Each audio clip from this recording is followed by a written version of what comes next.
chapter 2.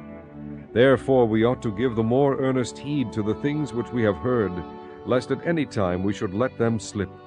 For if the word spoken by angels was steadfast, and every transgression and disobedience received a just recompense of reward, how shall we escape, if we neglect so great salvation, which at the first began to be spoken by the Lord, and was confirmed unto us by them that heard him? God also bearing them witness, both with signs and wonders, and with divers miracles and gifts of the Holy Ghost, according to his own will? For unto the angels hath he not put in subjection the world to come whereof we speak. But one in a certain place testified, saying, What is man, that thou art mindful of him? Or the Son of man, that thou visitest him?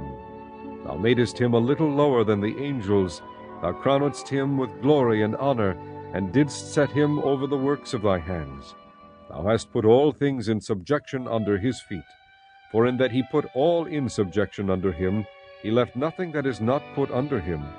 But now we see not yet all things put under him, but we see Jesus, who was made a little lower than the angels for the suffering of death, crowned with glory and honor, that he by the grace of God should taste death for every man.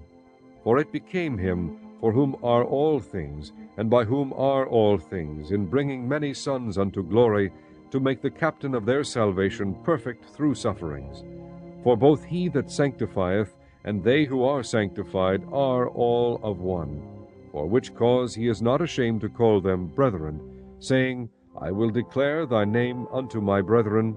In the midst of the church will I sing praise unto thee. And again, I will put my trust in him.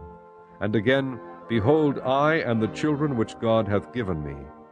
Forasmuch then as the children are partakers of flesh and blood, he also himself likewise took part of the same, that through death he might destroy him that had the power of death, that is, the devil, and deliver them who through fear of death were all their lifetime subject to bondage. For verily he took not on him the nature of angels, but he took on him the seed of Abraham.